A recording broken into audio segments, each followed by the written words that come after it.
दोस्तों आज का ये जो वीडियो है ये पति और पत्नी ये दोनों के लिए ही है। दोस्तों मेंटेनेंस के मामलों में क्या भरण पोषण के मामले अगर चल रहे हैं किसी भी तरीके के मैट्रिमोनियल डिस्प्यूट में, मेंटेनेंस कोर्ट द्वारा बांध दिया गया है दोस्तों, पति का अगेंस्ट बांध दिया गया है या फिर वाजिब जगह पर पत्नियों के लिए मेंटेनेंस बांधा गया है दोस्तों। तो क्या भरण पोषण यानी कि जो मेंटेनेंस की राशि है दोस्तों, इसे बढ़ाया जा सकता है या इसे घटाया जा सकता है या फिर क्या इसे रद्द किया जा सकता है। दोस्तों जय हिंद, नमस्कार, मैं एडवोकेट आशीष मिश्रा। लाइक कर दीजिएगा, शेयर कर दीजिएगा, सब्सक्राइब कर दीजिएगा ताकि इस धारा से और भी लोग अवगत हो सके। दोस्तों मेंटेनेंस के किसी भी सीआरपीसी 125 है, नए कानून में भारतीय नागरिक सुरक्षा संहिता की धारा 144 है। दोस्तों मेंटेनेंस को घटाना कैसे, मेंटेनेंस को बढ़ाना कैसे या फिर जरूरत पड़ने पर उसे रद्द कैसे कराना है। दोस्तों जो भरण पोषण की राशि है ये मजिस्ट्रेट द्वारा निर्धारित करी जाती है और जो नियमित रूप से आश्रितों को प्रदान किया जाता है दोस्तों, और इसी के आधार पर उनको मिलती है। सबसे ज्यादा महिलाओं का ये होता है, पत्नियों का ये होता है कि झूठे मुकदमे किया, 498 किया, दहेज किया, सीआरपीसी 125 लगा दिया, पति बेरोजगार है, कई ऐसे जजमेंट है तब भी भर रही, बशर्ते कि पढ़ी लिखी पत्नी अगर है और बेवजह अलग रह रही तो सुप्रीम कोर्ट के हाई कोर्ट के जजमेंट है जहां पर मेंटेनेंस नहीं देना है। अगर जजमेंट की कॉपी आपको चाहिए होगी तो आप अपॉइंटमेंट भी ले सकते हैं। इसके अलावा आप मैसेज कीजिएगा, वहां आपको प्रोवाइड करा दिया जाएगा। दोस्तों अभी बढ़ते हैं हम लोग वीडियो की तरफ। दोस्तों वर्तमान समय में काफी कुछ बदल रहा है और महंगाई का स्तर भी और लोगों का रोजगार भी समय समय पर बदलता रहता है। दोस्तों अब प्रश्न ये है दोस्तों कि अगर महंगाई बढ़ जाती है तो क्या भरण पोषण का जो भत्ते है उसको इंक्रीमेंट लगाया जा सकता है, मतलब बढ़ाया जा सकता है।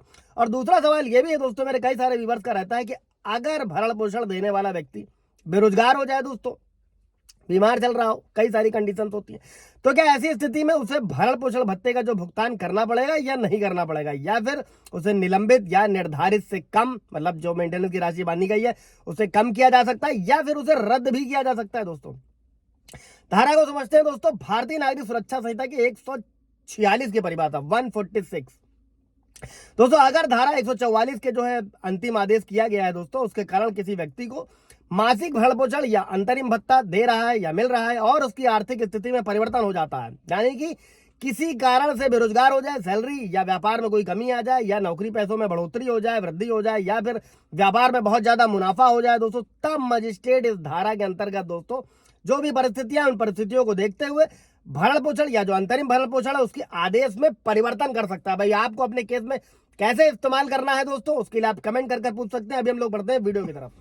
अब दोस्तों ये तो बात हो गई कि इंक्रीमेंट को आप घटा कैसे सकते हैं, बढ़ा कैसे सकते हैं धारा 146 के तहत। दोस्तों वाजिब जो भी आपके, मैंने कई सारे वीडियो पीछे रिपीट किया है दोस्तों, अगर पत्नियां इनकम छुपा लेती हैं, बैंक स्टेटमेंट छुपा लेती हैं और आप कोर्ट में उन्हें लगा नहीं पा रहे हैं तो आरटीआई भी दाखिल करते हैं, बहुत सारे प्रयास करते हैं। इन प्रयासों से हटकर आप भारतीय नागरिक सुरक्षा संहिता की धारा 94, जो पुराने कानून में 91 सीआरपीसी था, ये कोर्ट में लगाए, कोर्ट खुद पत्नी को आदेश करेगा, सारे बैंक स्टेटमेंट निकल कर बाहर आएंगे। दोस्तों अब अभी समझते हैं दोस्तों क्या भरण पोषण या जो अंतरिम भरण पोषण का आदेश है उसको रद्द किया जा सकता है। दोस्तों इसके कई सारे कारण होते हैं जो आपको कोर्ट में प्रूफ करना होता है। पहला कारण, अगर पत्नी तलाक हो जाता है, भरण पोषण ले रही, तब उस तारीख को जो है भरण पोषण का जो आदेश है वो रद्द हो जाएगा, जब जैसे ही पुनर्विवाह हो जाएगा। दोस्तों इसके अलावा दूसरा मोस्ट इंपॉर्टेंट क्या है दोस्तों, अगर कोई पत्नी है किसी विधि या रीति के अनुसार अपने पति से भरण पोषण की राशि एकमुश्त यानी कि एलिमनी, आप लोगों ने भी सुना होगा, अगर वो ले लेती है तब। तीसरा पॉइंट क्या है कि अगर कोई पत्नी तलाक के बाद जो भरण पोषण है या अंतरिम भरण पोषण ले रही है और अपनी मर्जी से भरण पोषण यानी कि भत्ता लेना बंद कर दे, तब मजिस्ट्रेट द्वारा आदेश रद्द कर दिया जाएगा, बशर्ते कि ऐसा होता नहीं है दोस्तों।